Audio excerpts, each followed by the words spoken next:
Do you have a bunch of novelty fabrics laying around? Today I want to share a simple I Spy layout with you and cover some basic sewing tips that will improve your accuracy. Let's get started. I'm Andy, and this is True Blue Quilts, a place to enjoy, experiment, and excel as you quilt. An I Spy quilt is a collection of novelty fabrics. The quilt becomes a game board where each player is challenged to find a different object. Having a quilt that includes everything, including the kitchen sink, may be overwhelming. It is important to include some plain fabrics which give the eye a place to rest. In the Snowball I Spy quilt, I used a consistent color in the corner squares. This ties the whole quilt together, even though the background colors behind the individual blocks are different, and the corner color doesn't match these individual blocks at all. A unifying color is a key element in the offset I Spy pattern as well. Simply insert a vertical strip between the I Spy blocks, then arrange your rows so that the sashing strips are varied. Let's take a closer look at sewing these strips. When piecing quilt blocks, it is important to sew a consistent 1/4 inch seam so that the units come together to make a block or a quilt that is close to the intended size.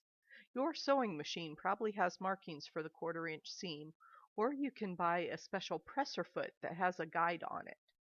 I wrote a blog post about getting to know your sewing machine. I will put a link in the description box below.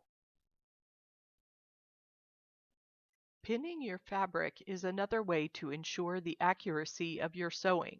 One pin in the middle of your seam is enough to keep the pieces together. To improve things, add pins at the beginning and end of the unit as well, because fabrics do stretch and the pieces may not be exactly the same size. Once you start sewing, remove pins as you work. Hitting a pin with the needle can cause all sorts of damage, broken needles for instance. I sewed through my thumb once. That story is in the Quilting Disasters video.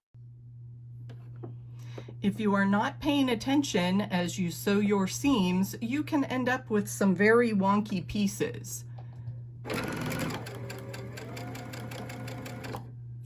You get almost done, you're ready to reach for another piece of fabric,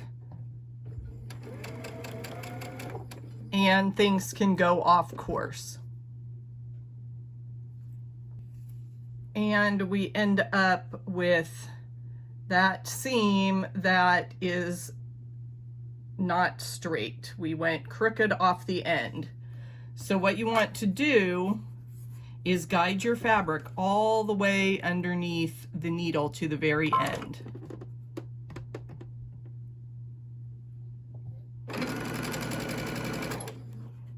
Sometimes you need to adjust a little bit, and as I said, we're guiding our fabric all the way through the needle. Keep it straight, keep it straight, keep it straight. See how my thumb went all the way past the needle as I was guiding that fabric.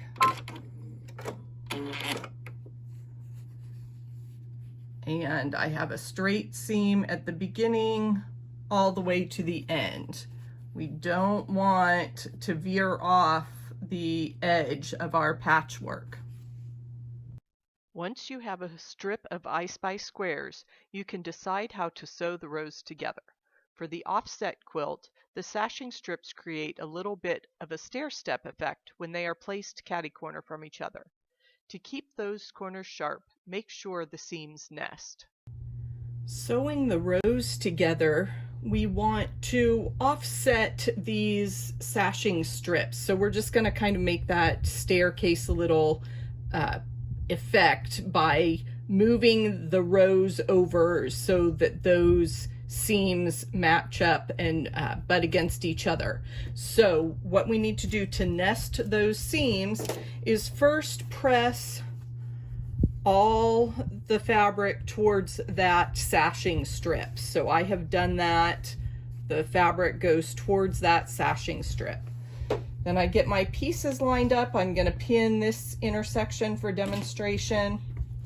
So I push those seams together. They're going in opposite directions.